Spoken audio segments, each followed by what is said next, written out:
우리가 우리 삶을 돌아볼 때 아주 힘들었던 그런 시기가 있습니다. 그때를 생각만 하면 지긋지긋하고 끔찍하고 생각도 하기 싫어라고 할 정도로 힘들었던 우리 인생의 시기들이 있습니다. 저도 미국에 처음 와서 참 캄캄하고 어디로 나아갈지 모를 그럴 때가 있었는데, 그때 그 자동차에서 나오던 그 찬양이 이제 있었어요. 요즘에 와서 그 찬양이 이렇게 또 자주 들릴 때면 저는 그 찬양을 꺼버려요. 왜냐하면 그때가 생각나니까 그 찬양을 꺼버릴 때가 있어요. 참 우리 삶의 생각도 하기 싫은 그 고난의 그런 시기들을 우리는 잊어버리고 싶어 합니다. 없애버리고 싶어 해요. 그런데 저는 오늘 우리가 그 힘든 그 고난의 시기를 잊어버리는 것이 아니라 그것을 기억하고 붙잡고 있어야 하는 이유를 오늘 말씀을 통해서 함께 나누고자 합니다. 예레미야 선지자가 민족의 멸망과 바벨론 포로 상황 속에서 눈물의 노래를 부르는 성경이 바로 오늘 우리가 읽은 예레미야 애가의 말씀입니다. 예레미야의 마음이 얼마나 고통스럽고 아팠는지 그는 이렇게 노래합니다. 그의 노래를 한번 들어보세요. 나는 내 모든 백성에게 조롱거리 곧 종일토록 그들의 노랫거리가 되었도다. 나를 쓴 것들로 배불리시고 쑥으로 취하게 하셨으며 조약돌로 내 이들을 꺾으시고 재로 나를 덮으셨도다. 주께서 내 심령이 평강에서 멀리 떠나게 하시니 내가 복을 내어버렸으며 스스로 이르기를 나의 힘과 여호와에 대한 내 소망이 끊어졌다 하였도다. 모든 힘이 다 빠졌어요. 하나님에 대한 소망이 다 끊어졌어요. 얼마나 힘들었으면 그는 19절에 내 고초와 재난 곧 쑥과 담즙을 기억하소서. 그 고난을 쑥과 담즙, 너무나 쓰고 고통스러운 쑥과 담즙이라고 표현을 하고 있습니다. 그러나 예레미야는 그 쑥과 담즙과 같이 쓰고 아픈 그 기억을 기억하고 마음에 담아둔다라고 오늘 말씀을 하고 있습니다. 20절, 21절 볼까요?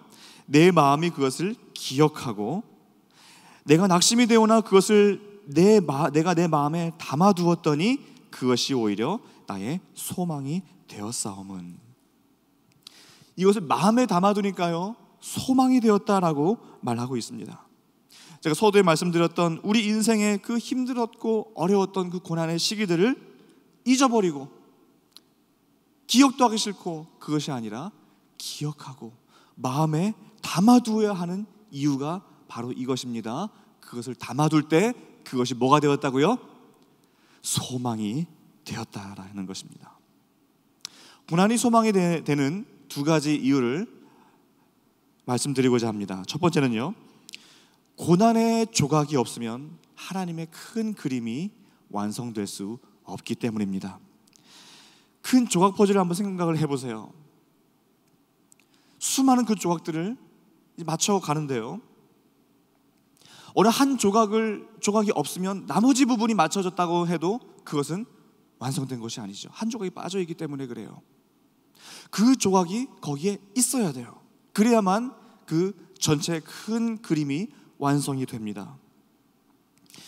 우리 인생에서도 정말 빼버리고 싶은 그 인생 조각이 있습니다. 그러나 그것을 빼버리면요 하나님의 큰 그림이 완성되지가 않아요. 그 조각은요 거기에 있었어야 돼요. 지금도 있어야만 하나님의 큰 그림이 완성된다는 것입니다. 요셉을 보세요. 요셉의 인생에서 그 노예 생활 그리고 그의 그 감옥 생활이 없었다면 요셉을 통하여 온 민족을 구원하시는 하나님의 그 큰 그림이 완성되지 않았습니다. 다윗 보세요. 다윗에게 도망자의 시절이 없었다면 그는 하나님의 마음에 합한 사람으로 서지 못했습니다.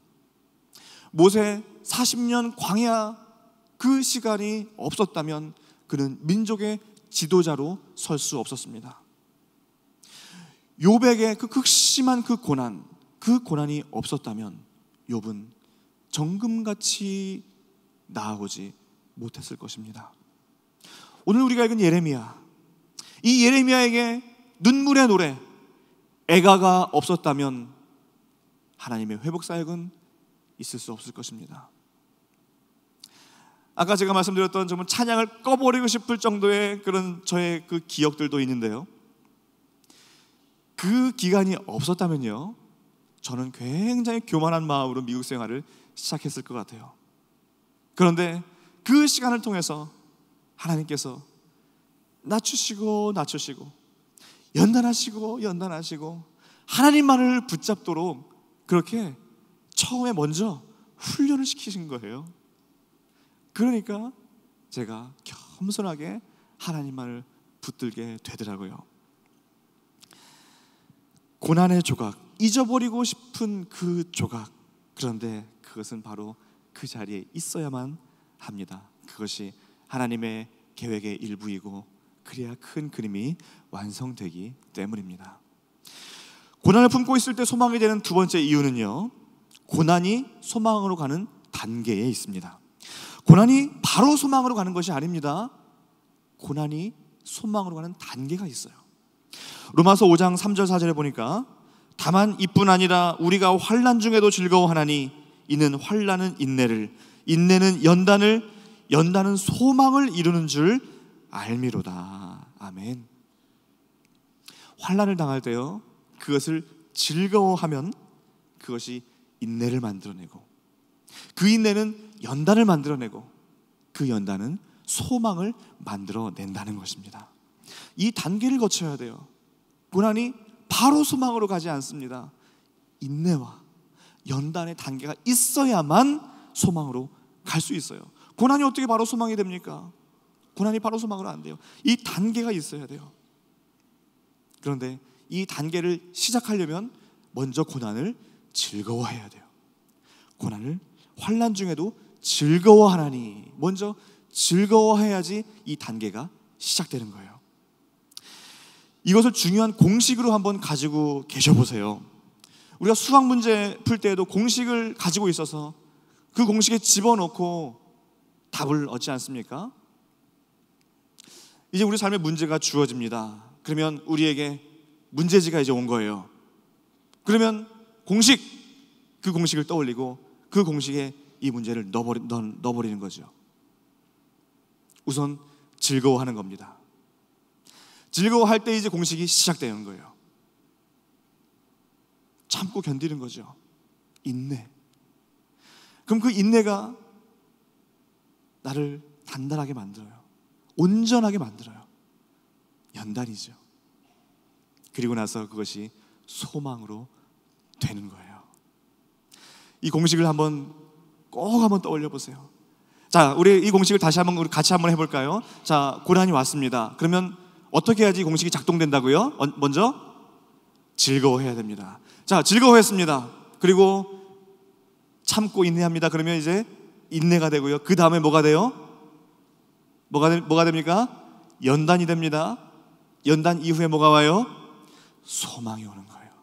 이 공식을 붙잡고 계셔보세요. 그리고 이 공식을 한번 실험해보세요. 실험해야죠. 성경 말씀이 그렇게 말씀하고 있다면 내 삶에서 한번 해봐야죠. 과연 작동이 되는가? 실험해봐야죠. 근데 이 실험은요, 기간이 길 수도 있습니다. 때로는 평생 갈 수도 있습니다. 이 실험의 결과는 이 땅에서 맛볼 수도 있고요, 또 하나님 나라 가서 맛볼 수도 있어요. 그런데 이 땅에서 꼭 이 공식을 한번, 공식의 답을 맛보시기를 간절히 바랍니다. 이것이 체험이에요. 실험을 해봤을 때 되는구나. 성경이 말씀하니까, 이 말씀대로 해보니까 되는구나 하고 공식을 작동시켜 보는 거예요. 먼저 즐거워하는 거예요. 그럴 때에 이 공식이 작동이 되고 소망으로 될 줄로 믿습니다. 그렇다면 이렇게 고난이 소망이 되는 더 구체적인 이 본문이 말하고 있는 그 소망의 근거가 무엇일까요? 그것은 바로 여호와의 인자와 긍휼이 무궁하시고 성실하심이 큰 그 하나님의 인자와 무궁하심과 성실하심이에요. 본문 22절 23절에 보니까 여호와의 인자와 긍휼이 무궁하심으로 우리가 진멸되지 아니함이니이다. 이것들이 아침마다 새로우니 주의 성실하심이 크시도소이다. 아멘. 여호와의 인자와 긍휼이 무궁하십니다. 여호와의 성실이 크십니다. 이 인자와 긍휼은요, 이 헤세드와 라힘, 즉 steadfast love 그리고 compassion, 확고한 사랑, 흔들리지 않는 그 확고한 사랑과 긍휼, 이것을 가지고 있는 사람이 있다면 그 사람을 의지하면 됩니다. 그런데 이것을 가지고 있는 사람은 없어요. 이 헤세드와 라힘이라는 것은 하나님만이 가지고 계신 주권적인 그리고 무조건적인 인자예요. 죄인에게 베푸는, 그리고 긍휼한 이 불쌍한 자에게 베푸는 그 긍휼함, 자비, 이것은요 우리에게 없어요. 인간에게 없기 때문에 이것을 가지고 계신 그분, 우리 하나님, 우리 하나님께 달려가야 되는 거예요. 이것은 하나님의 성품이에요. 우리가 고난 중에서 이 고난을 잊지 않고 기억하고 마음에 담아두어야 하는 그 근거는 바로 하나님의 이 같은 성품이라는 것입니다. 우리들에게는 없는 하나님에게만 가지고 계신 그 성품, 인자와 긍휼의 그 무궁하심, 그 성실하심. 더 놀라운 것은 이것들이 아침마다 새롭다는 거예요. 아침마다 새롭다. 이것들이 아침마다 새로우니, 아침마다 새롭다는 것은 어떠한 의미일까요? 지금 이스라엘 백성들이 바벨론 포로 중에 있습니다. 캄캄한 그 시간입니다. 이 포로 기간이 언제 끝날는지 몰라요. 그러나 이 선지자는 이 하나님의 그 언약의 말씀을 믿고 하나님의 인자와 긍휼과 그 성실하심을 믿고 소망을 가지고 있습니다. 아침에 눈을 뜹니다. 하나님이 오늘은 우리에게 회복을 주실까? 다음날 눈을 뜹니다. 하나님께서 오늘은 회복을 주실까? 다음날 또 눈을 뜹니다. 우리에게 회복을 주실까? 또 다음날 아침에 눈을 뜹니다. 우리에게 또 회복을 주실까? 예전 부흥회 같은 경우에는 아멘이 나올 때까지 이걸 계속 하거든요. 아침에 눈을 뜹니다. 그러면 하나님께서 오늘은 회복을 주실까? 예전 부흥회요. 요즘에는 그렇게 안 그래요. 참 우리에게 이 선지자의 마음이 이런 거예요. 아침마다 눈을 뜰 때에 아침마다 새로운 거예요. 아침마다 그 소망을 가지고 눈을 뜨니까 아침마다 새로운 거예요. 한국의 휴전선 근처에 판문점이 있죠. 판문점, 공동경비구역에 판문점이 있는데 그 판문점에 교회가 하나 있다고 해요.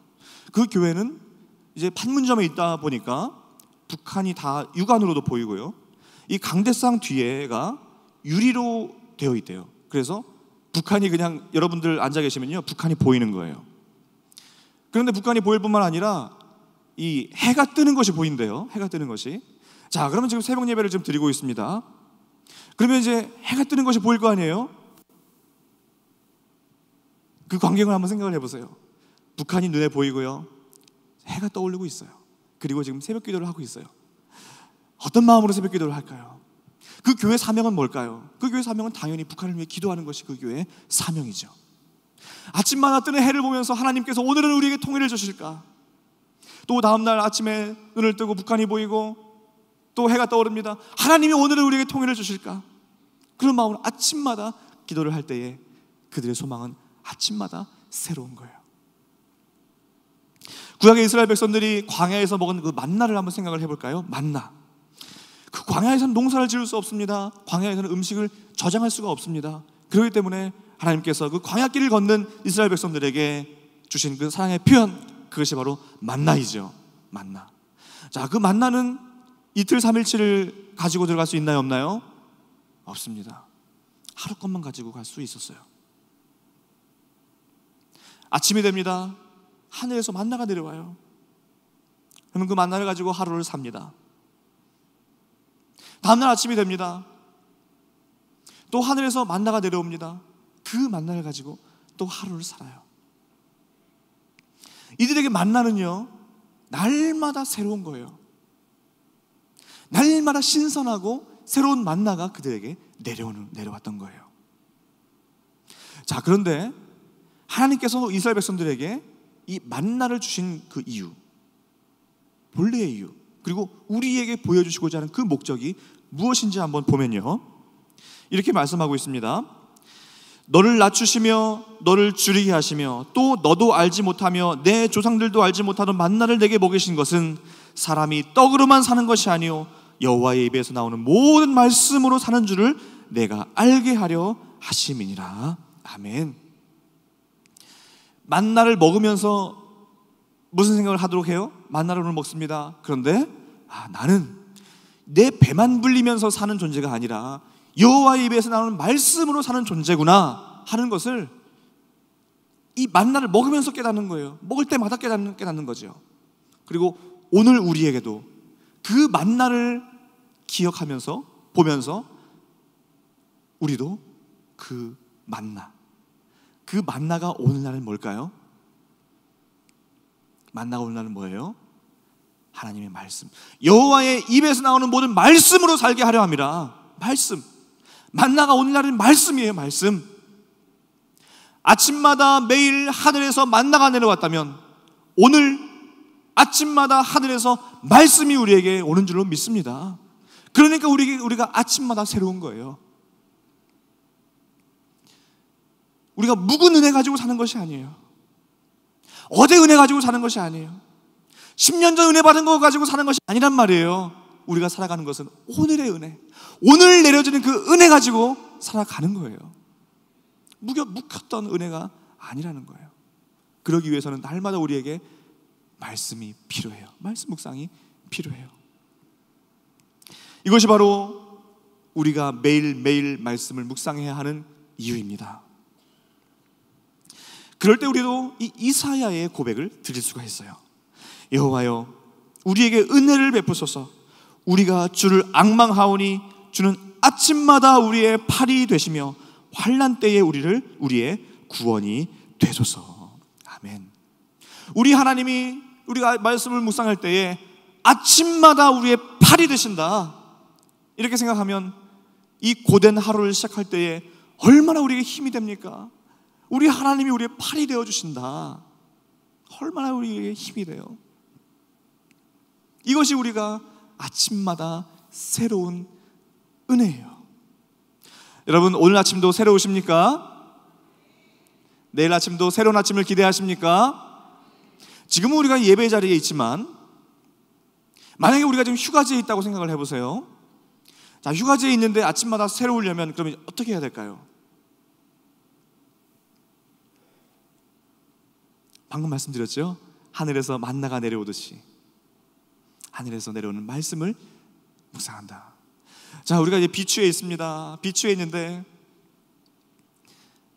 그 비추를 바라보면서 큐티집 가져가서 큐티 한번 해보는 거예요. 얼마나 낭만적일까요? 파도를 보면서 떠오르는 해를 보면서 큐티를 한다? 얼마나 참 좋을까요? 숲속에 있다고 생각을 해보세요. 숲속에서 아침에 눈을 뜨고 새들이 지저귀고 그 상쾌한 공기를 마시면서 큐티를 해본다고 생각을 해보세요. 얼마나 낭만적일까요? 얼마나 은혜가 참 새로울까요? 이것은요, 우리 자녀들에게 또 좋은 교육의 효과가 돼요. 우리 엄마 아빠는 휴가 가서도 큐티하는구나.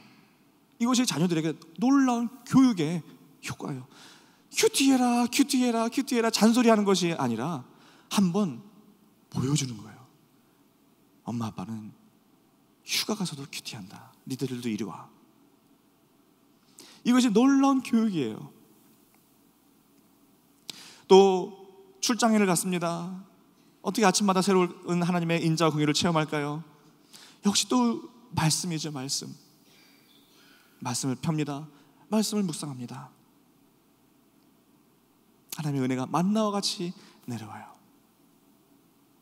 가정에서 가사일을 돌봅니다. 어떻게 아침이 새로울까요?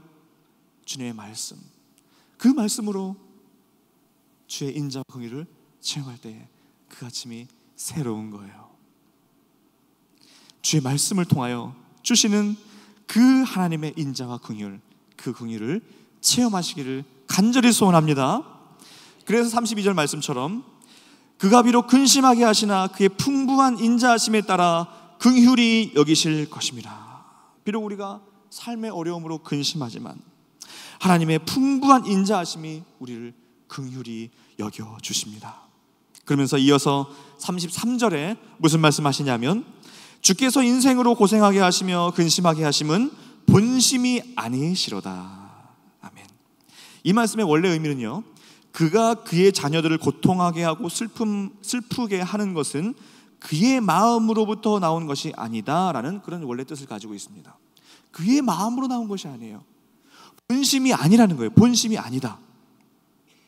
백성들을 그 고생하게 하고 지금 바벨론 포로 중에 있는데 그 포로 중에 있고 근심하고 고생하고 고통스럽게 하는 그것이 하나님의 본심이 아니라는 거예요. 저는 이 말씀을 묵상하면서 굉장히 좀 웃음이 나왔어요. 푸 하고 웃음이 나왔어요. 하나님도 참 많이 억울하셨나 보다. 하나님 너무나 많이 억울하셨나 보다. 내가 얼마나 억울했으면 그거 내 본심이 아니야. 내 본심이 아니야. 이렇게 말씀하셨을까요? 바벨론 포로 중에 있습니다. 성전이 무너졌습니다. 하나님의 그 선택된 자녀들이 이방의 포로로 잡혀 있습니다. 소망이 없어요.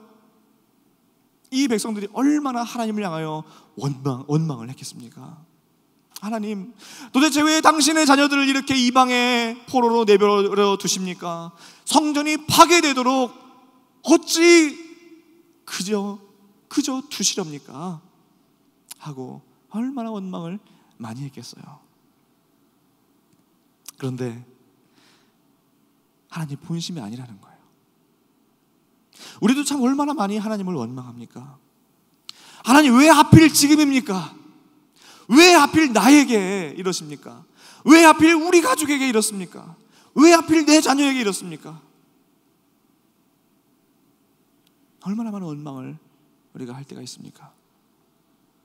그런데 우리를 고난 중에 두신 이것이 하나님의 본심이 아니라는 거예요. 아니라는 거예요. 그러면 하나님의 본심은 무엇일까요? 하나님의 본심. 그럼 하나님의 본심을 알아야 될 거 아니에요? 하나님의 본심을 이 예레미야는 이렇게 전합니다. 여호와께서 이와 같이 말씀하시니라. 바벨론에서 70년이 차면 내가 너희를 돌보고 나의 선한 말을 너에게 성취하여 너희를 이곳으로 돌아오게 하리라. 여호와의 말씀이니라. 너희를 향한 나의 생각을 내가 아나니 평안이요 재앙이 아니니라. 너희에게 미래와 희망을 주는 것이니라. 아멘. 하나님의 본심이 뭐라고요? 평안이요 미래와 희망을 주는 것이라. 너희를 향한 나의 생각이 이거다. 재앙이 아니라 평안이다. 미래와 희망을 주는 것이 나의 원래 본심이야 라는 것을 말씀해주고 있어요. 하나님은 당신의 백성들을 재앙 중에 내버려 두시는 분이 아니에요. 우리 예수님도 말씀하셨죠. 악한 자라도 자녀에게 좋은 것으로 줄 줄 알거든 하물며 하늘에 계신 너희 아버지께서 좋은 것으로 주시지 않겠느냐. 그런데 우리 하나님 아버지께서 우리를 쑥과 담즙을 주십니까? 아니에요. 좋은 거 주시는 거예요. 가장 좋은 거 주시는 거예요. 그것은 바로 재앙이 아니라 평안이고 미래의 희망인 줄로 믿습니다. 또 중요한 것은요, 아까 말씀해서 바벨론에서 70년이 차면이라는 말씀이 있었죠. 70년이 차면.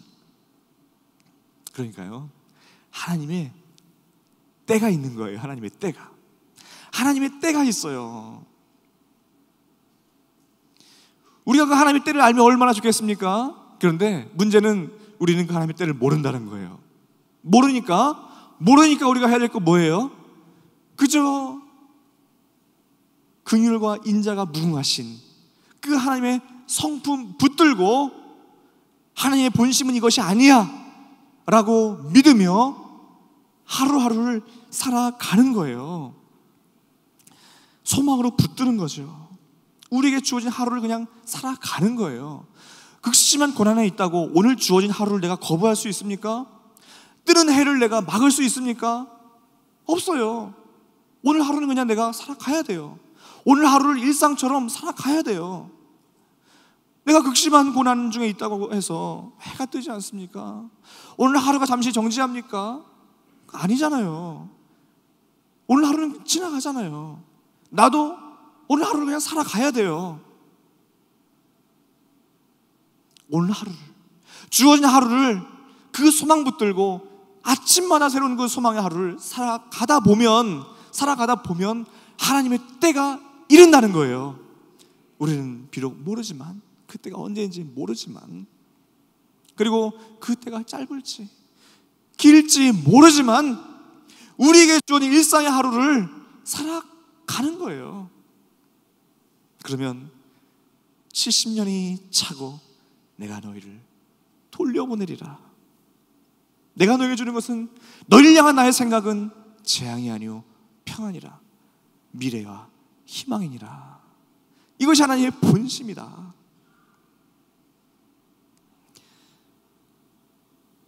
하나님 우리에게 재앙을 주시려고 건강의 문제, 신분의 문제, 자녀의 문제, 관계의 문제, 신앙의 문제를 주신 것이 아니에요. 하나님 우리에게 평안을 주시고자,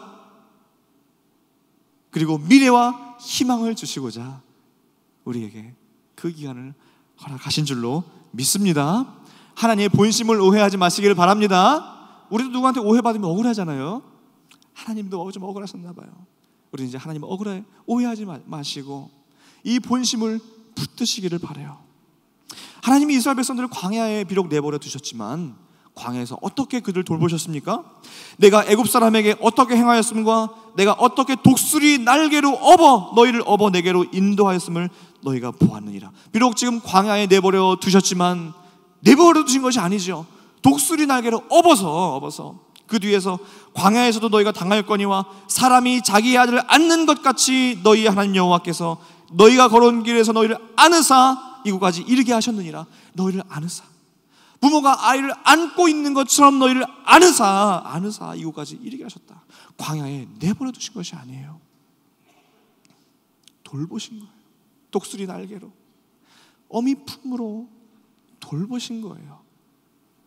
하나님의 본심은 뜨거운 사랑입니다. 하나님은 당신의 자녀를 광야에 내팽개치시는 분이 아닙니다. 바벨론 포로에 내버려 두시는 분이 아닙니다. 광야에서는 보호하시고 가나안으로 인도하시고 바벨론에서도 보호하시고 회복을 허락하시는 분이 하나님이신 줄로 믿습니다. 그 하나님은 광야 같은 이 세상 속에서, 그리고 이 마치 세상의 포로가 된 것처럼 참 너무나 능력 없이 소망 없이 살아가는 것 같은 우리에게, 우리가 다칠까봐 독수리 날개에서 업어서, 우리 발이 상할까봐 어미가 아이를 업듯이 안고, 지금도 졸지도 주무시지도 않고 눈동자와 같이 지키시는 그 하나님께서 지금도 우리를 안고 업고 우리를 이 광야 같은 인생길을, 이 세상의 포로와 같은 이 인생길을 걸어가고 계신 줄로 믿습니다. 그 하나님의 품을 느껴보셔야 돼요. 그 독수리 날개를 느끼셔야 돼요. 우리가 해야 할 일은 무엇입니까? 우리가 해야 할 일은 바로 본문 40절이에요. 40절에 다 같이 한번 읽어보겠습니다. 시작. 우리가 스스로 우리의 행위들을 조사하고 여호와께로 돌아가자. 우리의 마음과 손을 아울러 하늘에 계신 하나님께 들자. 아멘. 우리가 해야 될 일 뭐예요? 내 자신을 돌아보는 거예요. 내 자신을 조사하고 돌아보고 여호와께로 돌아가고 내 마음과 손을 하나님께 드는 거예요. 이것이 우리가 할 일이에요. 하나님께 드는 거예요. 마음과 손을 하나님께로 들 때에 거기에 회복이 있는 줄로 믿습니다. 거기에 소망이 있습니다. 이 바벨론 포로의 캄캄한 상황 속에서 회복하여 놀라운 소망을 체험한 그 시편 기자의 시편 126편을 소개해 드리겠습니다. 여호와께서 시온의 포로를 돌려보내실 때에 우리는 꿈꾸는 것 같았도다. 그때에 우리 입에는 웃음이 가득하고 우리 혀에는 찬양이 찼었도다. 그때에 문 나라 가운데에서 말하기를 여호와께서 그들을 위하여 큰 일을 행하셨다 하였도다. 여호와께서 우리를 위하여 큰 일을 행하셨으니 우리는 기쁘도다. 여호와여, 우리의 포로를 남방 시내들 같이 돌려보내소서. 눈물을 흘리며 씨를 뿌리는 자는 기쁨으로 거두리로다. 울며 씨를 뿌리러 나가는 자는 반드시 기쁨으로 그 곡식단을 가지고 돌아오리라. 아멘. 이 시편 기자는 극심하게 힘들었던 그 바벨론 포로 기간을 눈물로 씨앗을 뿌리며 소망을 품고 기도했습니다. 그것이 소망이 되었고요, 그 소망이 현실이 되었습니다. 눈물로 씨를 뿌리는 자는 기쁨으로 거둬요. 울며 씨를 뿌리러 나가는 자는 반드시 기쁨으로 곡식단을 가지고 돌아옵니다. 우리에게도 이 눈물의 씨앗이 필요해요. 눈물의 씨앗. 눈물의 씨앗을 뿌릴 때에 바벨론 포로를 끝내시고 회복을 주신 하나님께서 오늘날 우리에게도 우리가 눈물의 씨앗을 뿌릴 때에 우리 모든 고난을 평안과 기쁨으로 바꾸시고 우리에게 놀라운 회복과 기쁨의 노래를 부르게 하실 줄로 믿습니다. 화분에 씨앗을 심으면 거기에 물을 줘야 되잖아요. 햇빛으로 가지고 나가야 되잖아요. 그럴 때에 그 씨앗이 싹이 트고 꽃이 피잖아요. 우리 삶의 고난이 다가올 때에 그것을 소망의 씨앗으로 한번 받아보세요. 소망의 씨앗. 그리고 그것을 이 예레미야 선지자와 같이 기억하고 마음에 담아두세요. 그리고 눈물로 그 씨앗에 눈물로 물을 주세요. 그리고 빛 되신 우리 하나님 앞에 날마다 나아가 보세요. 그러면 그 씨앗이 아침마다 조금씩 달라지고요, 결국에 놀라운 꽃이 피는 그날이 올 줄로 믿습니다. 잊어버리고 싶은 고난의 그 기간, 그 시기가 있으신가요? 아니면 지금 그 고난의 터널을 지나가고 계시나요? 그 고난을 지긋지긋한 경험으로 빼버리고 싶은 것으로 여기지 마시고 잘 품고 씨앗으로 품고 계세요. 그 근거는 하나님의 인자는 무궁하시기 때문입니다. 하나님의 그 긍휼하심이 너무나 크고 성실하심이 크기 때문에, 그리고 지금 나에게 있는 이 고난은 하나님의 본심이 아니기 때문에 그렇습니다. 하나님께서 주시는 놀라운 평안과 미래와 희망, 하나님께서 주신 놀라운 회복을 다 경험하시기를 간절히 소원합니다.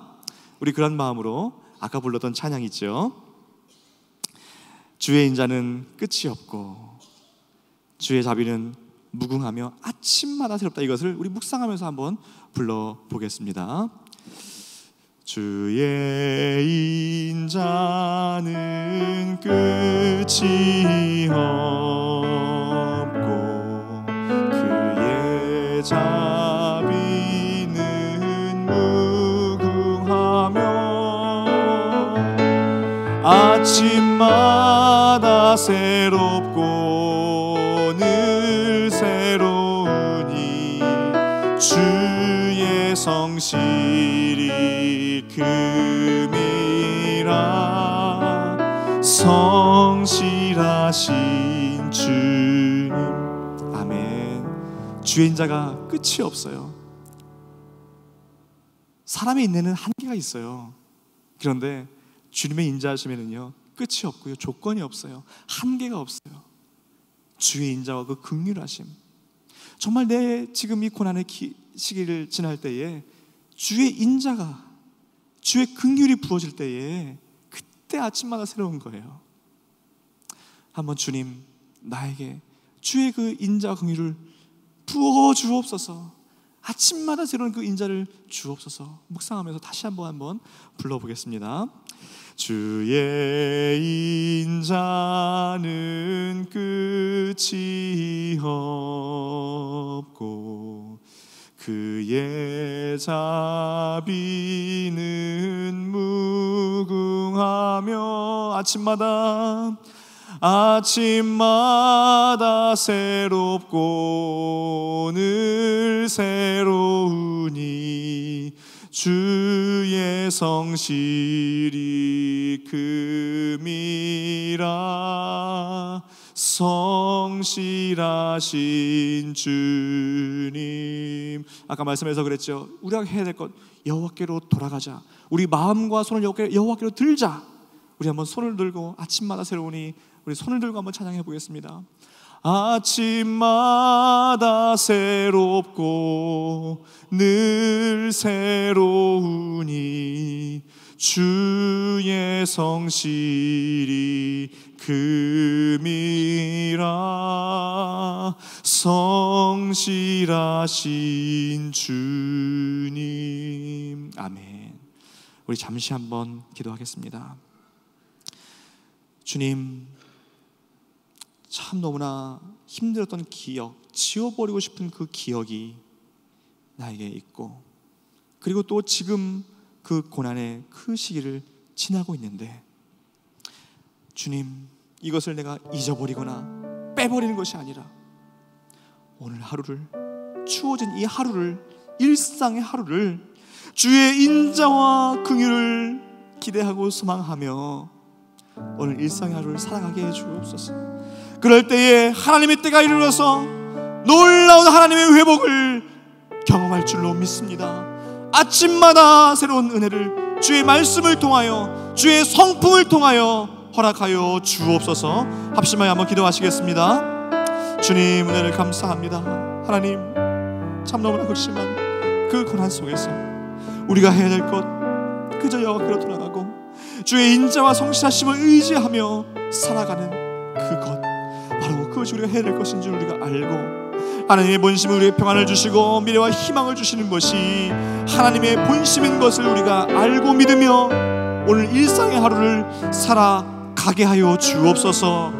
오늘 해가 뜰 때에 아침마다 새로운 하나님의 그 은혜를 경험케 하여 주옵소서.